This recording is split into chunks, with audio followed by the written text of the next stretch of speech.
Channel देख रहे हैं। मैं इमरान खान हूँ। नाज़रीन, पाकिस्तान के रियासती इदारों के लिए काम करने वाले जो सहाफ़ी हैं, जो लोग हैं, और जो पाकिस्तान के मीडिया के ऊपर जो चीज़ें चल रही हैं, जिस तरीके से पाकिस्तान का मीडिया इसको रिपोर्ट कर रहा है तो बहुत अफसोसनाक। लेकिन कश्मीरियों का जो नया नाम रखा गया है वो है शरपसंद। यानी जहाँ पे भी कश्मीरी कोई एहतजाज करते हैं, अपने हक़ के लिए बाहर निकलते हैं, पुरअमन रह के कोई आवाज़ उठाते हैं, वो कहा जाता है जी शरपसंद है और उन्हें शरपसंद करार दिया जाता है। ये नया नाम कश्मीरियों का रख दिया गया। इसी तरह ना पाकिस्तानियों के नाम बिगाड़े जाते हैं। इसी तरह से नाम बिगाड़ने के बाद उन्हें पहले बुरा कहा जाता है, फिर बुरा दिखाया जाता है, फिर प्रोपेगेंडा किया जाता है और फिर उनको मारा जाता है। यही काम बंगालियों के साथ किया गया, मुहाजिरों के साथ किया गया, बलोचों के साथ किया गया, पश्तूनों के साथ किया गया, कबाइलियों के साथ किया गया। आज कश्मीरियों के साथ किया जा रहा है। बचेगा कोई नहीं। बारी बारी सबकी बारी। पंजाब में बेशुमार लोगों के घरों के ऊपर धावा बोला जा चुका है पाकिस्तान की एजेंसियों और पुलिस की जानिब से। सीटीडी रोज़ाना की बुनियाद पे बंदे मार रही है मावराए कानून, और बेशुमार लोगों के साथ जुल्म और ज़्यादती हो रही है। हम ये होती हुई देख रहे हैं। आइंदा ये सिलसिला और बढ़ेगा, क्योंकि बारी बारी सबकी बारी। अगर पंजाब के लोगों को ये लगता है कि उनकी बारी नहीं आएगी तो मेरी बात लिख कर रख लें कि बारी बारी सबकी बारी। आपकी बारी ज़रूर आएगी। मेरी कोई और बात पूरी हो या ना हो, ये बात तो मुझे पूरा यकीन है कि बारी बारी सबकी बारी। जब तक पाकिस्तान में एस्टेब्लिशमेंट की बारी नहीं ना आएगी, जब तक इनका एहतसाब नहीं होगा और इनको जकड़बंदू नहीं डाला जाएगा, जब तक के जर्नैलों की कब्रों का एहतसाब नहीं होगा, जब तक कि इनको सियासत से उखेड़ के बाहर नहीं फेंका जाएगा, इनके कारोबार बंद नहीं करवाए जाएंगे, याद रखिएगा, तब तक बारी बारी सबकी बारी। जब तक मिलिट्री एस्टेब्लिशमेंट की बारी नहीं आएगी, तब तक बारी बारी सबकी बारी। पुरअमन रहकर कश्मीरी जो जिदोजहद कर रहे हैं, उससे एस्टेब्लिशमेंट को नुकसान हो रहा है। देखिए, रोज़ाना की बुनियाद पे क्रैकडाउन के नाम पर गोलियां बरसाई जा रही हैं। कभी एक आदमी शहीद हो जाता है, कभी दो, कभी तीन, और ये सिलसिला चलता चला जा रहा है। बहुत सारे लोग जो हैं वो बुलेट इंजरीज के साथ अस्पतालों में पड़े हैं। कई लोग जो हैं वो अस्पतालों से डिस्चार्ज हो गए। जख्मियों के ऊपर अस्पतालों में आकर लाठी चार्ज किया गया। ये सारी चीज़ें जब हम देखते हैं ना, जिस तरीके से मार कुटाई हो रही है, जो मनाजिर मैंने देखे हैं, तो इससे एक बात समझ आती है, और वो सादी बात यह है कि उकसाने की कोशिश की जा रही है। कश्मीरी अवाम को गुस्सा दिलाया जा रहा है। कश्मीरी अवाम को इश्तियाल दिलाने की कोशिश की जा रही है कि कुछ भी करके कश्मीरी अवाम कुछ ऐसा कर दें, कुछ ऐसा बड़ा कर दें, जिसके नतीजे में, या कोई फॉल्स फ्लैग ऑपरेशन का जवाब पैदा हो जाए, जिसके नतीजे में पूरे कश्मीर के अंदर फिर मनचाही कार्रवाइयाँ की जाएं। लेकिन कश्मीरी पुरअमन रहकर अभी तक ऐसा कोई मौका नहीं दे रहे। लेकिन ऐसा कोई भी इंसिडेंट हो गया, खुदा ना खास्ता, चाहे वो रियल हो, चाहे वो फॉल्स फ्लैग हो, फिर आप देखेंगे हमारे मीडिया के वो दोस्त जो आजकल शरपसंद का लफ्ज़ बड़े शौक से इस्तेमाल कर रहे हैं, वो बाद में ज़मीन आसमान के कलाबे मिलाएंगे, उनके मुंह से झाग निकल रही होगी और वो बगावत के और गद्दारियों के वो फतवे बांट रहे होंगे। एक कश्मीरी मुहिब्बे वतन लोग हैं, पाकिस्तान से प्यार करने वाले लोग हैं, अपनी सरजमीन से प्यार करने वाले लोग हैं। उनके तमाम मुतालबात ही जायज़ हैं। फजलुर रहमान जैसे आदमी ने कहा असेंबली में खड़े होकर कि बताएं उनका कौन सा ऐसा मुतालबा है जो जायज़ नहीं है। मुतालबात तो उनके सारे जायज़ हैं, तो उनके मुतालबात मानने की बजाय उनको मार रहे हैं। और चंद तनख्वाहदार मुलाजमीन है जो अपनी ज़िद और हटदर्मी की वजह से या उसके चक्कर में पाकिस्तानियों और कश्मीरियों की कई दहाइयों की जो मेहनत है वो उस पर पानी फेर रहे हैं। कई दहाइयों तक हमने सब्र किया, तहम्मुल किया, मिलकर रहे, प्यार बांटा, मोहब्बत बांटी, एक तरह से हम सारे पल कर बड़े हुए, हमें फ़र्क ही नहीं था एक दूसरे से, लेकिन वो सारी मोहब्बत जो है ना वो मट्टी में मिला दी।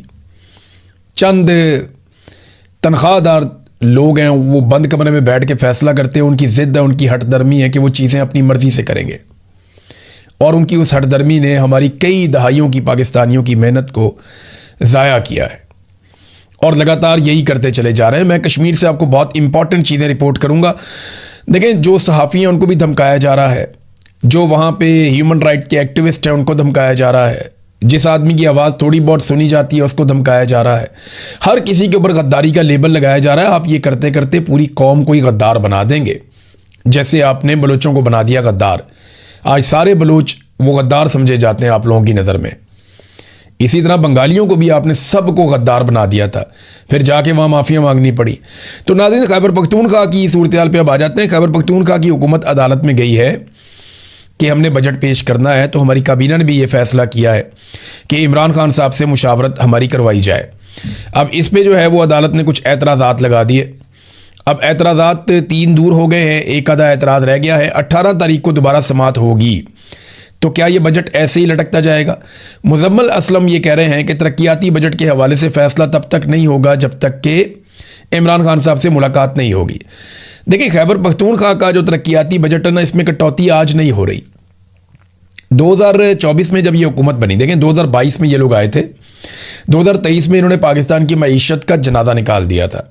2024 में इमरान खान साहब को जेल में 2023 के एंड में डालने के बाद अगस्त में इन्होंने जेल में डाल दिया था, और 2024 में इन्होंने हुकूमत बना ली अपनी जाली। उस वक़्त से लेकर अब तक ये लगातार तरक्याती मंसूबे बंद करवाते आए। सबसे ज़्यादा मंसूबे मैंने आपको बताया था उस दौर में, एक वीलॉग करके 2024 में हुकूमत बनने के बाद जब पहला बजट आया था, कि खैबर पख्तूनख्वा के सबसे ज़्यादा तरक्याती मंसूबे बंद कर दिए गए। बहुत सारे डैम्स, बहुत सारी सड़कें, बहुत सारी यूनिवर्सिटीज़, बहुत सारे अस्पताल, सेहत के मंसूबे, तालीम के मंसूबे, इंफ्रास्ट्रक्चर के मंसूबे, मवासलात के मंसूबे और बेशुमार ऐसे मंसूबे जो खैबर पख्तूनख्वा को बहुत आगे ले जा सकते थे, वो मंसूबे बंद कर दिए गए। ये 2024 में हुआ। फिर 2025 में बाकी मंसूबे बंद कर दिए गए, और अब 2026 के बजट में जो तरक्याती मंसूबे इक्का दुक्का बचे थे, वो सारे ना सिर्फ बंद किए जा रहे हैं, बल्कि पाबंद किया जा रहा है कि आइंदा कोई तरक्याती मंसूबे ना बने। यानी है ना अजीबोगरीब बात। दावे करते हैं कि हम तरक्की कर रहे हैं, दावे करते हैं कि हम पाकिस्तान को आगे लेकर जा रहे हैं, लेकिन इनके अपने अदादो शुमार इनके अपने दावों की नफ़ी करते हैं। शहबाज शरीफ की या फील्ड मार्शल आसिम मुनीर की आप तकरीर सुने या उनकी बात सुने तो आपको ऐसा लगेगा जैसे पाकिस्तान बहुत झंडे गाड़ रहा है, बहुत तरक्की कर रहा है और बहुत आगे जा रहा है, जबकि तरक्याती बजट ही ख़त्म कर दिया गया, तो तरक्की पाकिस्तान कैसे करेगा? हुकूमती अदादो शुमार और हुकूमती दावे जो हैं वो एक दूसरे से मैच नहीं करते। अदादो शुमार ये बताते हैं कि कर्ज़े हमने तारीखी नौइयत के लिए हैं, लीवी हमने तारीखी नौइयत की लगा दी है, गुर्बत आज पाकिस्तान में तारीखी नौइयत की बढ़ चुकी है, बेरोज़गारी तारीखी नौइयत की बढ़ चुकी है, महंगाई में तारीखी इजाफा हुआ है। ये अदादो शुमार सरकारी हैं जो बताते हैं। सरमायाकारी पाकिस्तान की तारीख में कम तरीन सतह के ऊपर जा रही है। तरक्याती बजट में तारीखी कटौती कर दी गई है। तजारती खसारा हमारा तारीखी नौइयत का हो रहा है। पाकिस्तान में तारीखी नौइयत का ब्रेन ड्रेन हो रहा है। बहुत बड़े पैमाने पर लोग पाकिस्तान को छोड़ छोड़ कर बाहर जा रहे हैं, और मनी लॉन्ड्रिंग भी तारीखी नौइयत की हुई है। वज़ीर दाखिला के बकौल $100 अरब अभी हाल ही में पाकिस्तान से निकल कर बाहर चला गया। एक अरब डॉलर के लिए हम तरसते हैं, तड़पते हैं, लोगों से मांगते हैं, भीख मांगते हैं, लेकिन $100 अरब उसी मुल्क में से निकल कर वज़ीर दाखिला के बकौल पाकिस्तान से बाहर चला गया। फिर उसने कहा था कुछ लोगों को उल्टा लटकाएंगे तो पैसे वापस आ जाएंगे। उसके बाद पीपल्स पार्टी ने कॉपरेशन शुरू कर दी। फिर आपके सामने ये सारा कुछ जो हुआ, उन्हें गिलगित बल्तिस्तान में हुकूमत भी बनाकर दे दी गई है। ये खबरें नाज़रीन मीडिया में चली कि बैरिस्टर गौहर और सुहेल आफरीदी के हवाले से कि उनकी इमरान खान साहब से किसी की मुलाकात हुई, किसकी नहीं हुई। कोई कह रहा है सुहेल आफरीदी की हुई है, कोई कह रहा है बैरिस्टर गौहर की। वो लोग तरदीद कर रहे हैं जी हमारी मुलाकात नहीं हुई। देखिए, मैं आज भी इमरान खान साहब की रिहाई के हवाले से चंद बातों पे कायम हूं। ये मैंने आपको बहुत पहले बताया था और अब यही होगा। जब तक 26वीं आईनी तरमीम नहीं हुई थी तब तक मैं ये कह रहा था कि इमरान खान साहब के केसेस अदालतों में टिक नहीं सकेंगे, लिहाजा अदालतों के जरिए इमरान खान साहब बाहर आ जाएंगे जैसे ही उनके केसेस लगेंगे। लेकिन 26वीं आईनी तरमीम होने के बाद मैंने आपको ये कह दिया था कि अब इमरान खान अदालत के जरिए कभी बाहर नहीं आएगा, और 27वीं आईनी तरमीम के बाद तो मुकम्मल तौर पे इमरान खान साहब की रिहाई के तमाम रास्ते बंद कर दिए गए। अब रिहाई का जो तरीक़ाकार है ना, एक तो माशी दबाव इनके ऊपर रहेगा। मईशत की जो तबाही हो चुकी है वो दबाव पाकिस्तान की मिलिट्री एस्टेब्लिशमेंट के ऊपर रहेगा। हुकूमत ने फैसला नहीं करना, मिलिट्री एस्टेब्लिशमेंट ने फैसला करना है इमरान खान के बाहर आने का। तो आसिम मुनीर साहब तो इमरान खान को बाहर आने नहीं देंगे, उनका बस चले तो वो कभी भी बाहर ना आने दें। तो माशी दबाव तो है ही। अब अगर अवामी दबाव बढ़ जाता तो शायद इमरान खान साहब की रिहाई हो जाती। अवामी दबाव बनाने में नाकाम रहे अली अमीन गंडापुर भी और सुहेल आफरीदी भी। ये दोनों सूबाई हुकूमतें हैं। एक्चुअली तो ये काम जुनैद अकबर का भी है, ये काम सलमान अकरम राजा का भी है, ये काम बैरिस्टर गौहर का और बाकी लोगों का भी है। आलिया हमजा साहबा पहले कोशिश करती रही, फिर वो भी गिरफ्तार हो गई। तो ये जब तक अवामी मुज़ामत नहीं होगी, बड़े पैमाने पर लोग नहीं निकलेंगे और हुकूमत को गले से नहीं पकड़ेंगे या एस्टेब्लिशमेंट को नाकों चने नहीं चबवाएंगे, तब तक तो इमरान खान बाहर आने से रहे। और माशी तबाही जो है वो एक प्रेशर डालने का एक जरिया बनेगी। अच्छा, दूसरा जो इसमें रास्ता है वो ये है कि बैरूनी दबाव बढ़ जाए और एस्टेब्लिशमेंट के साथ कोई डील हो जाए तो इमरान खान साहब बाहर आ सकते हैं। अब ये डील में ना देखना ये होगा कि कितनी मुज़ाहमत करती है पाकिस्तान तहरीक इंसाफ। अगर तहरीक इंसाफ ने ज़्यादा मुज़ाहमत की तो एस्टेब्लिशमेंट के साथ डील में वो पाकिस्तान के लिए या अपने लिए कुछ ज़्यादा हासिल कर लेंगे। लेकिन अगर पाकिस्तान तहरीक इंसाफ मुज़ाहमत ना कर पाई तो वो अपने लिए और पाकिस्तान के लिए एस्टेब्लिशमेंट से कुछ ज़्यादा हासिल नहीं कर पाएंगे। सिर्फ इमरान खान साहब की रिहाई वो भी एस्टेब्लिशमेंट की शराइत के ऊपर होगी, इन केस के पाकिस्तान तहरीक इंसाफ मुज़ाहमत नहीं कर पाती। और बज़ाहिर अभी जो दिखाई दे रहा है मुज़ाहमत पाकिस्तान तहरीक इंसाफ की पॉलिसी में शायद नहीं है। देखें ना, बहुत सारे उसूली मौक़िफ़ थे इमरान खान साहब के, वो कहाँ गए कि सिविलियंस के ऊपर कोई अटैक नहीं होंगे, मिलिट्री ऑपरेशन नहीं होगा। कुरम के अंदर जो है वो एक मरतबा फिर ड्रोन हमला हुआ मुबैना तौर पे, उसमें 4 लोग जाँ बहक हो गए, माँ बेटा 2 बच्चियाँ, लेकिन कोई मुकदमा दर्ज नहीं हुआ, कोई रोला नहीं पड़ा। बाद में पता चला कि जनाब ये कोई गोला आकर गिरा है, तो वो खबर जो है वो ड्रोन को बाद में गोले से कन्वर्ट कर दिया जाता है। पहले रिपोर्टर्स और मकामी लोग बताते हैं कि ड्रोन आया था, ये ड्रोन हमला था, लेकिन बाद में फिर ये दावा किया जाता नहीं ड्रोन नहीं था, ये कोई गोला आकर गिरा है। लेकिन जो भी आकर गिरा है, पाकिस्तान की सिक्योरिटी फोर्सेस इसके लिए रिस्पॉन्सिबल है। बहुत सारे लोग पाकिस्तान में खैबर पख्तूनख्वा में ख़ास तौर पे बेघर हुए हैं, और इन लोगों का कौन है पुरसाने हाल, कौन इनका ख्याल रखेगा? तो खैबर पख्तूनख्वा की हुकूमत के ऊपर एक दबाव तो ये है कि वो जो पॉलिसीज़ थी उनके ऊपर बिल्कुल भी वो काम नहीं कर रहे जो इमरान खान साहब ने कही हुई थी, और दूसरा वो बजट के मामलात में शदीद दबाव का शिकार है जो उनकी पार्टी के अंदर से आ रहा है कि आप अगर सरप्लस बजट देंगे या आप वफाकी हुकूमत को सहूलतकारी करेंगे, उनकी गलत माशी देखें ना, जो मईशत के ऊपर पॉलिसियाँ बनाई वो वफाकी हुकूमत ने बनाई, SIFC आर्मी चीफ ने बनाया, पॉलिसियाँ आर्मी चीफ ने बनाई। अब इन गलत पॉलिसियों की वजह से वज़ीर ख़जाना आर्मी चीफ का है, वज़ीर दाखिला भी आर्मी चीफ का है। अब इन गलत पॉलिसियों की वजह से अगर पाकिस्तान की मईशत गिर रही है तो खैबर पख्तूनख्वा की हुकूमत की जिम्मेदारी तो नहीं है उस मईशत को उठाना। देखें, बुरा काम कर रही है वफाकी हुकूमत, सजा भुगतेंगे खैबर पख्तूनख्वा के लोग, तो ये तो गलत बात है। तो लोगों का बजट इनके हवाले कर देना ये एक ज्यादती है, और उसके अंदर वो डील भी क्या मांग रहे हैं कि इमरान खान साहब से हमारी मुलाकात हो जाए। यानी मामला यहां तक पहुंच गया कि जिस इमरान खान को ये आज़ाद करवाना चाहते थे, अब ये चाहते हैं कि इमरान खान से सिर्फ हमारी मुलाकात हो जाए। और वो तरलो मिनतों वाला मामला ही चल रहा है, कहते हैं जी हमारे साथ धोखा हो गया, कभी कहते हैं जी हमारे साथ ये हो गया। तो कश्मीर के मामले में नाज़रीन एक बात मैं आपको और बताना चाहता हूं कि अभी कुछ अर्सा पहले, 1 साल पहले, जब इंडिया पाकिस्तान की झड़पें हुई थी तो उसमें मई 2025 में, तो तब मुझे अच्छी तरह याद है कि जो जॉइंट अवामी एक्शन कमेटी के लोग थे ये सारे के सारे पाकिस्तानी फोर्सेस के साथ खड़े हुए थे इंडियन फोर्सेस के मुकाबले में। आज इन लोगों पे इल्ज़ाम लगाया जा रहा है कि ये इंडियन फोर्सेस के बंदे हैं, ये रॉ के एजेंट हैं, और ये पाकिस्तान के गद्दार हैं, और ये शरपसंद हैं, आज इन्हें ये कहा जा रहा है। लेकिन कल यही सारे लोग बॉर्डरों पे गए थे और जाकर पाकिस्तानी फ़ौज की हौसला अफजाई की थी। तब शहबाज शरीफ बॉर्डर पे नहीं गया था, फैसल राठौर बॉर्डर पे नहीं गया था, बिलावल बॉर्डर पे नहीं गया था, बाकी लोग बॉर्डर पे नहीं गए थे, लेकिन जॉइंट अवामी एक्शन कमेटी के लोग बॉर्डर पे गए थे। सरहदों पे जाकर लाइन ऑफ कंट्रोल पे इन्होंने फ़ौजियों की हौसला अफजाई की थी। तो ये लोग तो पाकिस्तानी फ़ौज का साथ दे रहे थे जब इंडियन फ़ौज के साथ लड़ाई हुई, और उस वक्त कोई और सियासतदान आपको बॉर्डर पे नज़र नहीं आ रहा था। तो आज ये कहा जा रहा है कि जनाब ये सारे गद्दार हो गए, शरपसंद हो गए। तो अफसोस होता है, बेचारे मुझे रब्ता करते हैं इनके लोग, वो कहते हैं जी हमें सबसे बड़ा दुख इस बात का है कि हम कश्मीरियों ने सारी ज़िंदगी वफादारी दिखाई, लेकिन हमें शरपसंद का खिताब मिला है, और हमें इस बात का हमेशा दुख रहेगा। नाज़रीन, जस्टिस डोगर ने एक और रिकॉर्ड कायम कर दिया है। जस्टिस डोगर के बेटे की शादी हुई तो जजेस का कोड ऑफ कंडक्ट भी होता है ना एक, और एक सुप्रीम जुडिशल काउंसिल का ज़ाब्ता इखलाक भी है, और ये ज़ाब्ता इखलाक कहता है कि जो जजेस हैं वो ज़्यादा सियासतदानों के साथ मेल जोल नहीं बढ़ाएंगे। लेकिन उनके बेटे की शादी में जो है वो सियासतदानों को दावत दी गई, हत्ता कि पाकिस्तान तहरीक इंसाफ के सियासतदान भी पहुँचे हुए थे। ज़ाती ताल्लुकात भी हो सकते हैं लतीफ़ खोसा और आमिर डोगर साहब के, डोगर बरादरी भी है ना, तो सरफराज डोगर, आमिर डोगर। लेकिन अगर ज़ाती ताल्लुकात हैं तो वो इमरान खान साहब को कम से कम इंसाफ ही ले दें। फेवर तो कोई नहीं मांग रहे, इमरान खान साहब तो सिर्फ इंसाफ मांग रहे हैं, मेरा केस ही लगा दो। 1.5 साल से केस नहीं लग रहा, 1.5 साल हो गया केस नहीं लग रहा। उनके बेटे के वलीमे में, शादी में शिरकत के लिए ये लोग गए थे। तो ये भी एक कोड ऑफ कंडक्ट की खिलाफ वर्जी है। जो कोर्ट रिपोर्टर्स हैं वो इसके ऊपर बेचारे आवाज़ उठा रहे हैं। कोर्ट रिपोर्टर्स को उठा के बाहर निकाल दिया, सुप्रीम कोर्ट ऑफ पाकिस्तान से भी आहिस्ता आहिस्ता हर जगह से बाहर निकलेंगे। और ये वो कोर्ट रिपोर्टर्स हैं जो माजी में यानी वो ये दावे करते रहे हैं और बड़ा जजेस के बारे में बड़ी आवाज़ उठाते रहे हैं, बड़ी कोशिश करते रहे हैं। अब मुझे ना ये, मैंने एक बात बहुत पहले कही थी कि बारी बारी सबकी बारी, मैंने अभी इस वीलॉग में भी कही है। तो ये जितने हमारे जर्नलिस्ट हैं ना, जिन्हें लगता है कि इनकी बारी कभी नहीं आएगी, तो याद रखिएगा इन सब की बारी आएगी।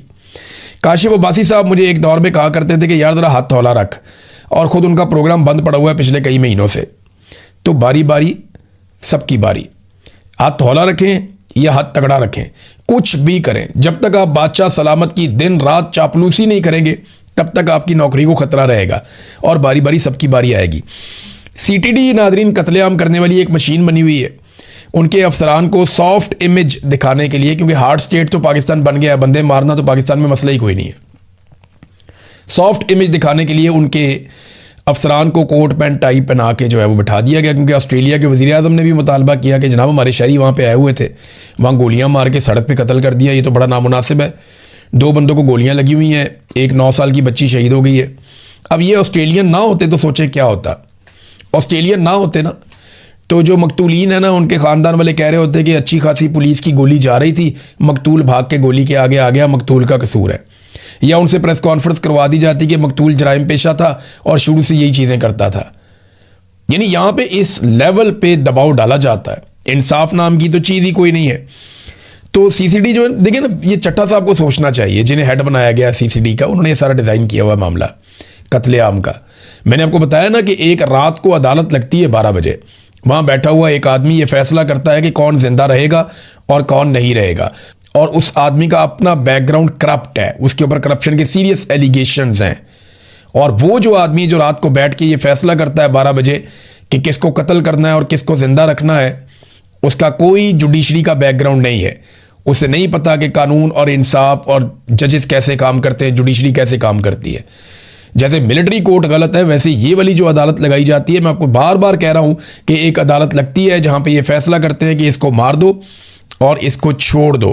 तो आज नहीं तो कल ये कत्ल तो गले पड़ेंगे, और जवाब तो चट्टा साहब आपको देना पड़ेगा, और आपसे जवाब इस जहान में भी आपको देना पड़ेगा। अगले जहान में भी कितने ही लोग आपका गिरबान पकड़ेंगे, क्योंकि बेशुमार तो फिर इसके अंदर बेगुनाह भी मारे जाएंगे। तो फिर आप एक एक कत्ल का आपको जवाब देना पड़ेगा। लग पता जाएगा आपको, बल्कि हर जालिम को लग पता जाएगा जिसने जुल्म किया होगा। नादरीन, अब जरा इंटरनेशनल खबरों की तरफ चले जाते हैं। अमेरिका की जानिब से डोनाल्ड ट्रंप ने और जेडी वेंस जो उनके वाइस प्रेसिडेंट हैं, उन्होंने दस्तखत किए मुआहदे के ऊपर जो MOU साइन हुआ ईरान के साथ, जबकि ईरान की जानिब से उनके स्पीकर ने बाकर कालीबाफ ने MOU के ऊपर दस्तखत किए हैं। हालिया तारीख में अमेरिका की सबसे बड़ी वाज़ेह शिकस्त है ये, और इसकी सियासी कीमत डोनाल्ड ट्रंप को ज़रूर चुकानी पड़ेगी, जो मर्जी कर ले वो। आपने हुर्मुज़ को खुलवाना ये क्या कामयाबी है, जंग से पहले भी खुली थी। ईरान एटमी तजर्बा ना करे, वो तो आयतुल्लाह अली खामनाई ने फतवा दिया हुआ था, और उन्होंने तो करना ही नहीं था। अगर इन 2 शराइत पे अमेरिका अपनी बहुत बड़ी कामयाबी समझ रहा है, तो ये कामयाबी तो बगैर जंग के भी अमेरिका के पास थी कि आपने हुर्मुज़ भी खुली हुई थी, ईरान एटमी धमाका भी नहीं कर रहा था। ये 2 कामयाबियाँ इस जंग से पहले, यानी 28 फरवरी को अमेरिका ने अटैक किया ईरान के ऊपर, उससे पहले आपने हुर्मुज़ खुली हुई थी, और ईरानी सुप्रीम लीडर का फतवा मौजूद था कि हम कभी भी एटमी धमाका नहीं करेंगे। तो ये दोनों चीज़ें तो पहले भी अमेरिका के पास थी। तो अब उन्होंने क्या हासिल किया, यानी इसे कामयाबी समझना अमेरिकन नहीं समझेंगे, अमेरिकन बेवकूफ़ नहीं है, अमेरिकन इसकी मुखालफत करेंगे। इसराइली वज़रा के इंतहाई मायूस कुन और बहुत गुस्से वाले और मायूसी वाले उनके स्टेटमेंट्स आ रहे हैं, कभी मीडिया के ऊपर, कभी सोशल मीडिया के ऊपर। तो इसराइल इसको एक नाकामी समझ रहा है, इस मुआहदे को। उनके अहदाफ हासिल नहीं हुए, बल्कि उल्टा इसके अंदर जो है वो ईरान का फ़ायदा हो गया। देखें, बजाय इसके कि ये ईरान से ये करवाते कि वो हमास की, हिजबुल्लाह की और हौसियों की सपोर्ट ना करे, उल्टा ये हुआ कि इसराइल को बाउंड किया गया कि वो इन लोगों के ऊपर या तंजीमों के ऊपर अटैक ना करे। तो जहाँ पे आप डट जाते हैं ना, खड़े हो जाते हैं, आप लड़ाई लड़ते हैं, आप मुकाबला करते हैं, वहाँ पे फिर चीज़ें आपके हक में बदलती हैं। तो ईरान ना अल्टीमेटली इस लड़ाई का फातह बना है। अब अरब ममालिक के ऊपर ये एक बड़ी जिम्मेदारी आ जाती है, क्योंकि उनका एक बड़ा इम्तिहान होगा कि वो बैलेंस कैसे क्रिएट